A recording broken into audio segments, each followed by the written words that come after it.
আপনারাই বদলে দিতে পারেন আগামীর বাংলাদেশ।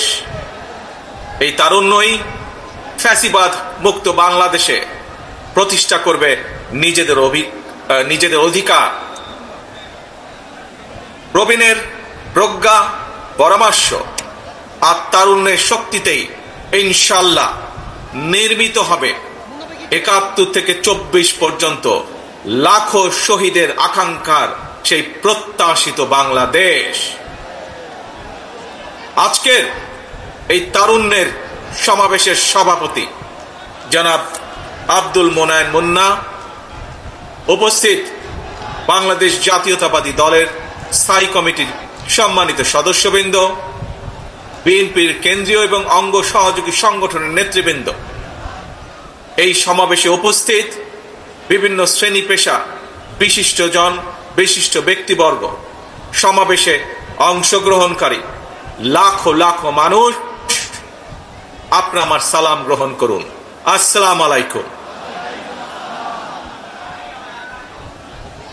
প্রিয় ভাই বোনেরা, নারী কিংবা পুরুষ, তরুণ জনগোষ্ঠী দেশের উন্নয়ন এবং অর্থনীতির প্রাণ শক্তি। তারুণ্যের শক্তি আর নারী শক্তিকে কর্ম পরিকল্পনার বাইরে রেখে কখনোই একটি রাষ্ট্র এগিয়ে যেতে পারে না। এবং তাই তরুণ জনগোষ্ঠীকে প্রাধান্য দিয়ে তরুণ জনগোষ্ঠীর আশা আকাঙ্ক্ষাকে ধারণ করে বিএনপি আগামী দিনের সকল কর্ম পরিকল্পনা গ্রহণ করছে, কাজ করছে, প্রস্তুতি নিচ্ছে। দেশের তরুণ জনগোষ্ঠীর কাছে বিএনপির কর্ম পরিকল্পনা তুলে ধরার লক্ষ্যে আপনারা দেখেছেন গত এক মাসে সারা দেশের বিভাগীয় শহরগুলোতে তারুণ্যের সমাবেশ অনুষ্ঠিত হয়েছে। একই সাথে যেদিন সমাবেশ অনুষ্ঠিত হয়েছে তার আগের দিন ভিন্ন মত এবং ভিন্ন শ্রেণী পেশার তারুণ্যের প্রতিনিধিদের নিয়ে অনুষ্ঠিত হয়েছে সেমিনার। তারা তাদের মতামত তুলে ধরেছেন কিভাবে এই দেশকে আমরা সামনে এগিয়ে নিয়ে যেতে পারি। আজ তারই অংশ হিসাবে ঢাকা বিভাগের তারুণ্যের সমাবেশ অনুষ্ঠিত হচ্ছে। উপস্থিত সমাবেশ গ্লোবালাইজেশনের এই সময় মানুষের আকাঙ্ক্ষা এখন আর স্বপ্ন দেখার মধ্যে সীমাবদ্ধ নয়। এখন সকলের সামনে সম্ভাবনার সকল দ্বার উন্মুক্ত। এই সম্ভাবনার বাস্তবায়ন ঘটিয়ে বাংলাদেশকে সমৃদ্ধি এবং সাফল্যের দিকে এগিয়ে নিয়ে যেতেই হবে আমাদেরকে। আর কথামালার রাজনীতি নয়, বিএনপির আগামী দিনের রাজনীতি নিরাপদ কর্ম পরিবেশ এবং নতুন কর্মসংস্থান সৃষ্টির রাজনীতি। আর কথামালার রাজনীতি নয়, এখন বাস্তবায়ন আর দৃষ্টান্ত স্থাপনের রাজনীতি। তরুণ প্রজন্মের প্রিয় ভাই বোনেরা, সুজলা সুফলা আমাদের এই প্রিয় মাতৃভূমি বাংলাদেশ অত্যন্ত জনবহুল। তবে আমরা যদি ডেমোগ্রাফিক ডিভিডেন্ড বিবেচনায় নেই, তাহলে আমরা দেখতে পাবো দেশের এই বহুল জনসংখ্যাকে যদি জনসম্পদে রূপান্তর করতে পারি, তাহলে এই জনসংখ্যাই হতে পারে দেশের উন্নয়নের সবচেয়ে বড় নিয়ামক। এবং তাই দেশের কর্মক্ষম জনসংখ্যাকে জনসম্পদে রূপান্তর করতে আমরা অগ্রাধিকার নির্ধারণ করেছি কয়েকটি। জনগণের জীবন মানের উন্নয়ন, নারী পুরুষ সবার জন্য নৈতিক মূল্যবোধ কর্মসূচি, কর্মমুখী শিক্ষা ব্যবস্থা, গ্রামীণ উন্নয়নে তথ্য প্রযুক্তির সর্বোচ্চ ব্যবহার, ক্ষুদ্র ও কুটির শিল্পের বিকাশ, দক্ষতা বাড়াতে ব্যাপক প্রশিক্ষণ কর্মসূচি চালু, কর্মসংস্থানের সুযোগ সৃষ্টি এবং জনশক্তি রফতানি, এমন কয়েকটি বিষয় অগ্রাধিকার তালিকায় রেখেই একটি জ্ঞান ভিত্তিক উন্নত এবং নিরাপদ মানবিক বাংলাদেশ গঠনের লক্ষ্যে বিএনপি স্বল্প এবং দীর্ঘ মেয়াদী পরিকল্পনা নিয়েছে, যার উপরে আমরা কাজ করছি প্রিয় ভাই বোনেরা, বাংলাদেশে প্রায় 4 কোটির মতন পরিবার রয়েছে। এই পরিবারগুলোর মধ্য থেকে প্রথম পর্যায়ে কম বেশি 50 লক্ষ গ্রামীণ দরিদ্র পরিবারের জন্য আমরা ফ্যামিলি কার্ড চালুর পরিকল্পনা করছি। মা কিংবা স্ত্রী অর্থাৎ পরিবারের নারী প্রধানের নামে ফ্যামিলি কার্ডটিকে ইস্যু করা হবে।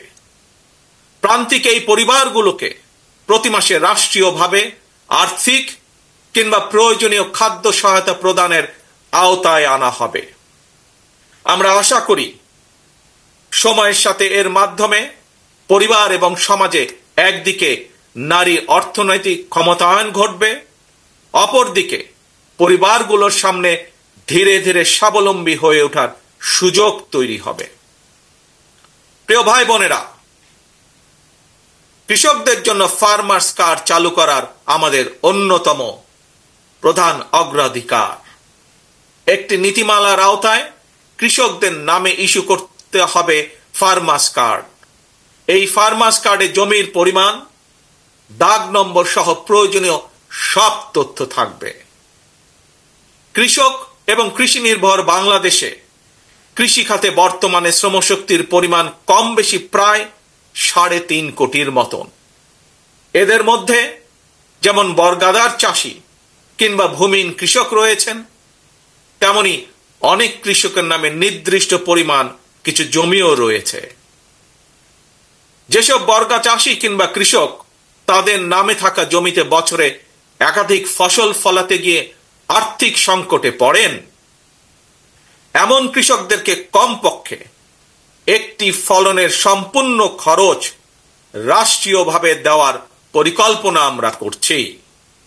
উৎপাদনের জন্য ফার্মার্স কার্ডের মাধ্যমে এভাবেই সরকারি সহায়তা পেলে উৎপাদন যেমন একদিকে বাড়বে, তেমনি কোনো কৃষি জমি অনাবাদি থাকবে না এবং একই সাথে ভূমিহীন কৃষকদের জন্য কর্মসংস্থান সৃষ্টি হবে। প্রিয় সমাবেশ, ব্যক্তি, পরিবার এবং দেশের উন্নয়নের জন্য অবশ্যই বেকারত্ব একটি বড় সমস্যা। জনগণের রায় বিএনপি রাষ্ট্র পরিচালনার দায়িত্ব পেলে সরকার গঠন করার প্রথম দিন থেকেই বিভিন্ন সেক্টর ভিত্তিক কর্মসংস্থান সৃষ্টির পরিকল্পনা বাস্তবায়ন হবে। বিএনপির প্রথম এবং প্রধান অগ্রাধিকার হবে এটি। এই জন্য দেশে বিদেশে কর্মসংস্থান সৃষ্টির খাতগুলোকে চিহ্নিত করার কাজ এরই ভেতরে আমরা হাতে নিয়েছি। প্রিয় ভাই বোনেরা, বর্তমান বিশ্ব তথ্য প্রযুক্তির বিশ্ব। এই সময় বিশ্ব বাজারের সঙ্গে দক্ষতা এবং যোগ্যতার প্রতিযোগিতায় টিকে থাকতে হলে অবশ্যই তথ্য প্রযুক্তি এবং কারিগরি শিক্ষায় দক্ষতা অর্জনের কোনোই বিকল্প নেই এবং সে কারণে আমরা একটি নির্দিষ্ট বয়স থেকে তরুণ প্রজন্মকে নৈতিক এবং কর্মমুখী শিক্ষায় প্রশিক্ষিত করে গড়ে তুলতে চাই। বিদ্যমান যে একাডেমিক সিলেবাস, এর পাশাপাশি স্কুল কলেজ পর্যায় থেকে আমরা আইসিটি এবং কারিগরি শিক্ষা প্রবর্তন করতে চাই। একই সাথে আমরা বর্তমানে মনে করি যে বর্তমানে স্পোর্টস এখন আর শুধু শারীরিক ব্যায়াম কিংবা বিনোদনের বিষয় নয়। সুতরাং এই স্পোর্টসকে একটি পেশা হিসাবে প্রতিষ্ঠিত করার লক্ষ্যে ক্রীড়াকে আমরা শিক্ষা ক্যারিকুলামের অন্তর্ভুক্ত করতে চাই। প্রিয় উপস্থিতি, বর্তমান বিশ্বে সাফল্যের প্রতিযোগিতায় যদি টিকে থাকতে হয় তাহলে বহুমুখী প্রতিভার বিকাশ ঘটাতে হবে। শিক্ষার্থীদেরকে একদিকে ভাষা শেখা যেরকম জরুরি, বর্তমানে আমরা স্কুল কলেজে সাধারণত বাংলা ইংরেজি শেখার সুযোগ পাই। তবে এর পাশাপাশি আমরা যদি আরো কিছু ভাষা যেমন আরবি, ম্যান্ডারিন, জার্মান, ফ্রেঞ্চ সহ এই ধরনের বহুল প্রচলিত একটি তৃতীয় ভাষা এবং যদি সম্ভব হয় তাহলে চতুর্থ ভাষা হিসেবে আরেকটি ভাষা শিখাতে পারি, তাহলে আমি ব্যক্তিগতভাবে বিশ্বাস করি বাংলাদেশের ভবিষ্যৎ সন্তানদের জন্য বিশ্ব বাজার উন্মুক্ত হয়ে পড়বে। একই সাথে প্রিয় উপস্থিতি, আগ্রহী যুবশক্তিকে যুব সম্পদে পরিণত করার জন্য সরকারি উদ্যোগে বিদেশি ভাষার উপরে 3 মাস থেকে 1 বছরের কোর্স আমরা চালু করতে চাই। দেশে যাতে বহু ভাষা শেখা যায় এজন্য আমরা বহু ভাষা শিক্ষক নিয়োগ করতে চাই, যার মাধ্যমে আমরা বেকার সমস্যারও অথবা কর্মসংস্থানেরও ব্যবস্থা করতে পারব। এর বাইরে সরকারি ব্যবস্থাপনায় আমরা plumbing, electrician, mechanics, dental hygienist কিংবা মেডিকেল টেকনিশিয়ানের মতন স্বল্পমেয়াদী ট্রেনিং কোর্সও করেও দক্ষ জনশক্তি গড়ে তোলার পরিকল্পনাগুলো হাতে নিয়েছি, যা এরই মধ্যে আমরা কাজগুলোকে এগিয়ে নিয়ে যাচ্ছি ধীরে ধীরে। তরুণ প্রজন্মের প্রিয় ভাই বোনেরা, আপনারা সবাই বিশ্বব্যাপী অনলাইন কেনাকাটা সম্পর্কে জানেন। অনলাইন ভিত্তিক জায়ান্ট প্রতিষ্ঠান আমাজন, ইবে কিংবা আলিবাবার মতন বিশ্ববিখ্যাত ই কমার্স প্ল্যাটফর্মের জন্য হাজারো পণ্যের চাহিদা রয়েছে। এইসব প্ল্যাটফর্মের সঙ্গে সংশ্লিষ্ট অনেকের সঙ্গে আমি ব্যক্তিগতভাবে কথা বলেছি। বিশ্ববিখ্যাত এই সকল ই কমার্স প্ল্যাটফর্মের চাহিদা অনুযায়ী আমাদের বাংলাদেশে অনেক পণ্য তৈরির সুযোগ রয়েছে। আমাজনের মতন বৈশ্বিক অনলাইন প্ল্যাটফর্মকে সামনে রেখে আমরা আমাদের দেশে ক্ষুদ্র এবং মাঝারি শিল্পের উৎপাদন বাড়ানোর সুযোগ গ্রহণ করতে পারি, সুযোগ আমরা তৈরি করতে পারি, সুযোগ আমরা নিতে পারি। বিশ্ববিখ্যাত ই কমার্স প্রতিষ্ঠানের চাহিদা মিটিয়ে কিভাবে বিশ্ববাজারে প্রবেশ করা যায়, এর জন্য এরই মধ্যে যারা এক্সপার্ট আছেন তাদের সাথে আমরা আমাদের টিম নিয়ে কাজ শুরু করেছি এরই ভিতরে। প্রিয় ভাই বোনেরা, বাংলাদেশের বহু তরুণ প্রজন্মের সদস্য অনলাইনে কাজ করেন কিংবা করছেন কিংবা করার ইচ্ছে রয়েছে। আপনাদের জন্য কর্মসংস্থান এবং নিরাপদ কর্মপরিবেশ নিশ্চিত করতেও আমাদের উদ্যোগ রয়েছে। আমি জানি শিক্ষিত তরুণ প্রজন্মের সামনে বর্তমানে ফ্রিল্যান্সিং একটি অত্যন্ত আকর্ষণীয় সেক্টর। দেশে এই মুহূর্তে প্রায় 10 লক্ষের মতন ফ্রিল্যান্সার আউটসোর্সিং এর মাধ্যমে $100 কোটি বেশি আয় করতে সক্ষম হচ্ছেন। আউটসোর্সিং এর সঙ্গে যুক্ত বেশ কিছু মানুষের সঙ্গে আমি কথা বলেছি। তারা জানিয়েছেন লেনদেনের জন্য বাংলাদেশে পেপাল, ওয়াইজ বা স্ট্রাইপের মতন আন্তর্জাতিক গেটওয়ে প্রতিষ্ঠান ব্যবহারের সুযোগ না থাকায় তাদের অর্জিত যে অর্থ সেটি দেশে আনা কষ্টকর হয়ে পড়ে। আমি মনে করি সবার আগে এই ধরনের যে সমস্যা, সেই সমস্যার সমাধান করা উচিত। প্রিয় উপস্থিতি, এই বিষয়টি নিয়ে আমি গত 1 দশক ধরে বেশ অনেকবার কথা বলে এসেছি।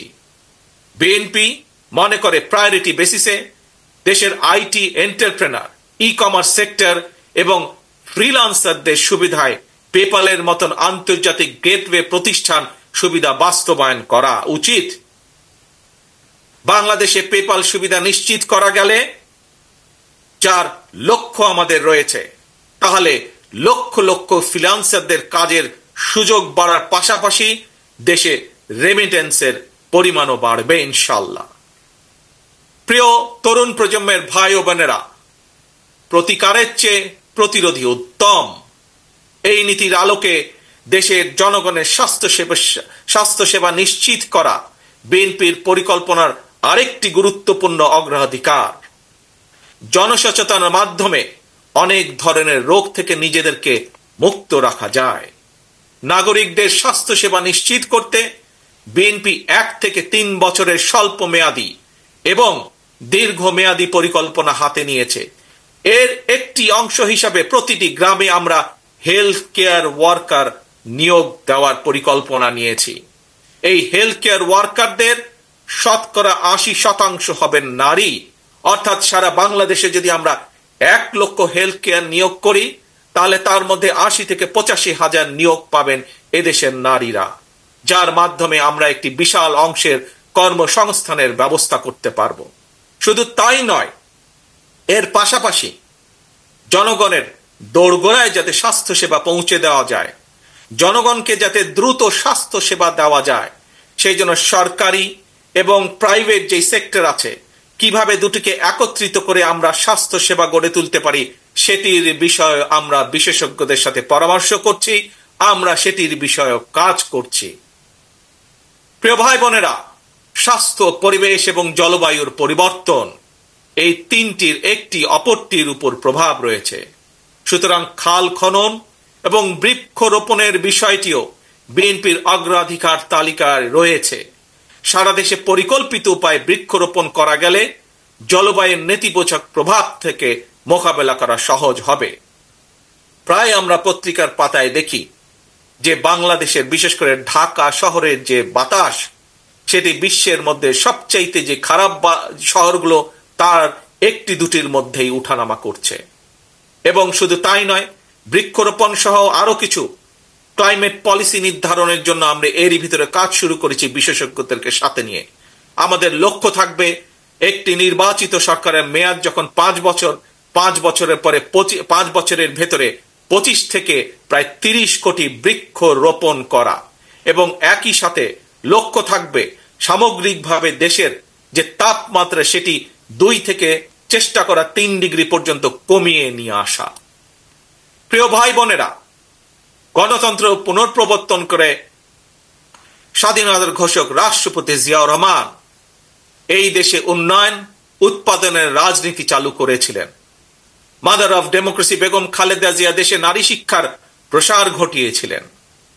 দেশ এবং জনগণের উন্নয়নে বিশেষ করে তরুণ জনগোষ্ঠীকে প্রাধান্য দিয়ে সেজন্য বিএনপিও আগামী দিনের পরিকল্পনা গ্রহণ করছে।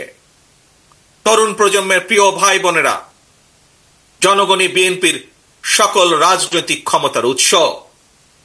তাই আমরা সরকারে না থাকলেও একটি দায়িত্বশীল গণতান্ত্রিক রাজনৈতিক দল হিসাবে তরুণ প্রজন্মের সামনে দেশ এবং জনগণের উন্নয়নে বিএনপির নেওয়া যে বিস্তারিত কর্ম পরিকল্পনা, তার কয়েকটি অগ্রাধিকার কর্মসূচি আজ সংক্ষেপে আপনাদের সামনে আমি তুলে ধরলাম। প্রিয় ভাই বোনেরা, আগামী জাতীয় নির্বাচনে বিএনপি ইনশাআল্লাহ জনগণের রায় রাষ্ট্র পরিচালনার সুযোগ পেলে দেশ এবং জনগণের উন্নয়নে পর্যায়ক্রমিকভাবে দলের গৃহীত পরিকল্পনাগুলো বাস্তবায়ন করবে ইনশাআল্লাহ। তবে যে কোনো দলের তাদের কর্মসূচি বাস্তবায়ন করতে হলে দরকার একটি জবাবদিহিমূলক সরকার, দরকার একটি নির্বাচিত সরকার।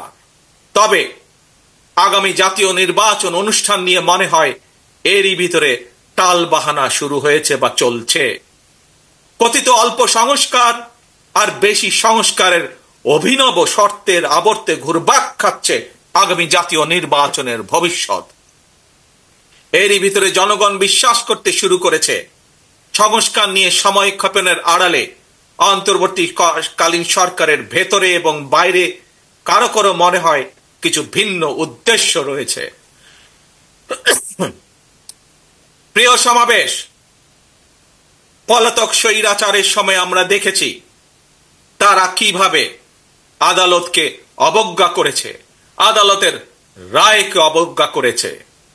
অত্যন্ত দুঃখের সাথে বলতে হয়, পলাতক স্বৈরাচারের পরে যেই সরকারের কাছে দেশের মানুষ আশা করেছিল যে আইনের প্রতি সম্মান থাকবে, আমরা দেখেছি আদালতের রায়ের প্রতি সম্মান না দেখিয়ে যারা ইশরাক হোসেনকে ঢাকা দক্ষিণের মেয়রের দায়িত্ব গ্রহণে বাধা সৃষ্টি করেছে, সেই স্বৈরাচারের সেই একই যে ঘটনা সেটির পুনরাবৃত্তি আমরা দেখতে পাচ্ছি।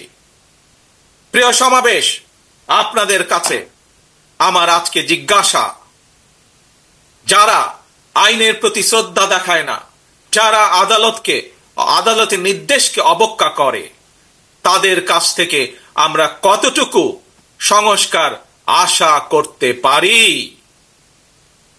প্রিয় সমাবেশ, আমি প্রায় একটি কথা বলি, পুঁথিগত সংস্কারের চেয়ে ব্যক্তি মানসিকতার সংস্কার অনেক বেশি জরুরি। নর্থ কোরিয়ার সংবিধানে লেখা রয়েছে democratic people's republic of North Korea. সুতরাং কি লেখা আছে তার চেয়েও বেশি যেটি জরুরি তা হলো মেনে চলা।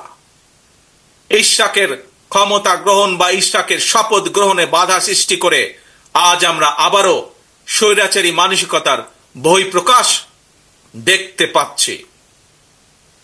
প্রিয় তরুণ প্রজন্মের ভাই বোনেরা, নিরপেক্ষতা এবং বিশ্বাসযোগ্যতাই কিন্তু অন্তর্বর্তীকালীন সরকারের প্রধান পুঁজি। তাই তাদের প্রতি আমাদের আহ্বান থাকবে, তাদের প্রতি আমাদের পরামর্শ থাকবে। জনগণের বিশ্বাস, ভালোবাসা নষ্ট হয় অন্তর্বর্তীকালীন সরকারের এমন কোনো পদক্ষেপ নেওয়া ঠিক হবে না। একই সাথে অন্তর্বর্তীকালীন সরকারের প্রতি আবারও আহ্বান জানিয়ে বলতে চাই, গণতান্ত্রিকামী জনগণ এবং গণতন্ত্রের পক্ষের রাজনৈতিক দলগুলোকে দয়া করে প্রতিপক্ষ বানাবেন না। যদি আপনাদের কেউ রাষ্ট্র পরিচালনায় থাকতে চায়, তাহলে সরকার থেকে পদত্যাগ করে জনগণের কাতারে আসুন, নির্বাচন করুন।